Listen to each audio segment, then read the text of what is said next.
Hello dear students, my name is Rajvinder Kaur and I commit to be vigilant and bear in mind at all times the risk to myself and my colleagues from COVID-19. I promise to take all necessary precautions that prevent the spread of this deadly virus. I promise to follow and encourage others to follow the key COVID appropriate behaviors. To always wear a mask, face cover especially when in public places, to maintain a minimum distance of 6 feet from others, to wash my hands frequently and thoroughly with soap and water. Together we will win this fight against COVID-19. So dear 6th class students, we are going to revise our chapter number 3, that is creating and managing tables in MS Word 2013. 2013 refer करता है कि उसका version कौन सा है, तो हम 2013 version को रिप्रेजेंट कर रहे हैं, यहाँ पे उसमें काम कर रही हैं. Okay, so first we will do our exercise.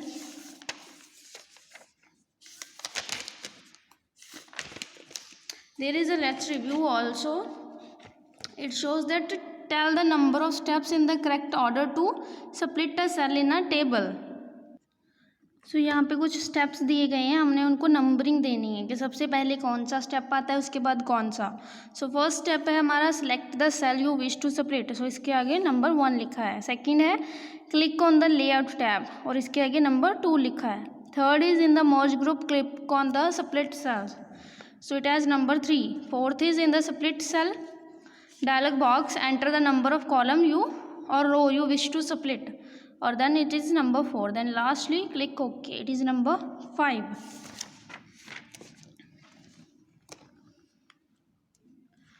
Okay, so exercises question answer are first are the correct answers. So first is what is the intersection of a row and column called. तो इसके 4 options हैं word, table, cell and range. So intersection जो होती है उसको cell बोला जाता है. Suppose this is the table. Okay, sorry for this. Okay, तो ये हमारी रोज हैं और ये कॉलम्स हैं, और जब ये इंटरसेक्ट जहाँ पे ये काटते हैं, इंटरसेक्शन मतलब काटना. सो सपोज ये यहाँ पे और ये यहाँ पे इसको काट रहा है, तो ये जो पॉइंट बनता है ये क्या है, टोटल पूरा का पूरा ये एक सेल है. इसको क्या बोला जाता है, cell. So intersection of a row and column is called cell. So which term means combining 2 or more cells into one cell. किस चीज़ का मतलब होता है कि 2 या 2 से ज़्यादा सेल्स को मिला के एक सेल बना देना, उसका होता है मर्जिंग. उसको कंबाइन करना, मर्ज करना. Third is while applying borders which tab is clicked to select the colour. जब हम बॉर्डर अप्लाई करते हैं तो कौन सी टैब पे क्लिक करना चाहिए हमें कलरिंग के लिए, वो use the shading tab. I guess यहाँ पे होगा भी, यहाँ पे अप्लाइंग बॉर्डर एंड शेडिंग में this is the borders tab, this is the page border tab and this is the shading tab. तो हमने शेडिंग टैब पे जब क्लिक किया तो हमारे पास कलर्स शो हो जाते हैं. ओके, देन नेक्स्ट है हमारे पास what is the maximum number of columns that a Microsoft Word table can have. कितने कॉलम्स एक टेबल में हो सकते हैं माइक्रोसॉफ्ट वर्ड में. कॉलम मतलब जो ऊपर से नीचे की तरफ होते हैं, तो कितने हो सकते हैं maximum 63. Now fill-ups.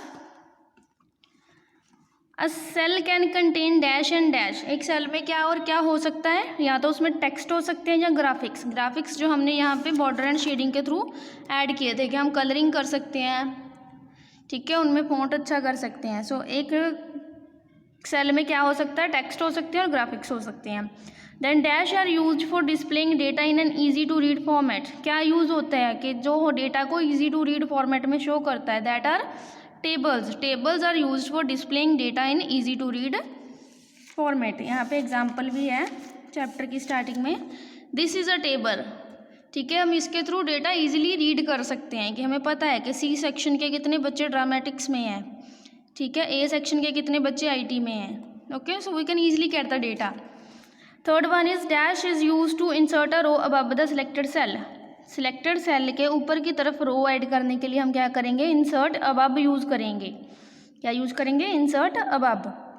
And fourth is you can increase और decrease the row height in a table by clicking on the table properties. अगर हमने रो की हाइट चेंज करनी है तो हम किसके ऊपर क्लिक करेंगे, table properties. Simply right click on the cell, उसके अंदर हमने टेबल प्रॉपर्टीज चूज करना है. ओके, देन नेक्स्ट है dash cells is the opposite of merging. Merging हमने रीड किया था क्या होता है, कंबाइनिंग 2 सेल्स, इकट्ठा करना, और इसका ऑपोजिट क्या है, इकट्ठा करना का ऑपोजिट तोड़ना, उनको अलग अलग करना, दैट मीन्स स्प्लिट करना। So split cells is the opposite of merging cells. Next है हमारे पास true and false. Okay, tab key helps the cursor to move down, it is false. जब भी हम टैब की प्रेस करेंगे, suppose this is our table और यहाँ पे हमारी की है, कर्सर है हमारा, हम टैब प्रेस करेंगे, वो डाउन नहीं जाएगा, वो राइट की तरफ जाएगा। Okay, so this is false. Preferred with box is use to change the colour of the column, this is completely false. Preferred with मतलब उसकी चौड़ाई के साथ वो मैटर करता है। ओके, सो चौड़ाई और कलर दो अलग अलग चीज़ें हैं। प्रेफर्ड विथ में चौड़ाई हम डालते हैं, not colour. So this is also false. Next है हमारा, यू कैन इंक्रीज और decrease the row height in a table by using row height property, this is true. Table के अंदर रो हाइट एक प्रॉपर्टी होती है टेबल प्रॉपर्टीज में, उसमें से हम रो हाइट चेंज कर सकते हैं। यू कैन ज्वाइन 2 और more cells into a single cell, this is true. हमने रीड किया है मर्जिंग सेल, 2 सेल्स को कंबाइन करके एक सिंगल सेल बना देना। Then next, 4 alignment choices are there for table, left right centre and left intended.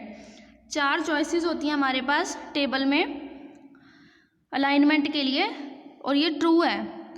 या तो हम टेबल को लेफ्ट साइड रख सकते हैं, या राइट में, या सेंटर में, या लेफ्ट इंटेंडेड मतलब कि लेफ्ट साइड से कितनी दूर। देन नेक्स्ट है and last is, to enhance the appearance of a table you have to apply borders and shading. अगर आप अपीयरेंस टेबल अपना सुंदर दिखाना चाहते हैं, अच्छा दिखाना चाहते हैं, स्टाइलिश, के ईजिली समझ भी आ जाए आपको, तो आप क्या यूज़ करेंगे, borders and shading, and this is also true. So that's it. Next day में we will read the question answers. Till then आप ये रिवाइज करना है। Okay, take care.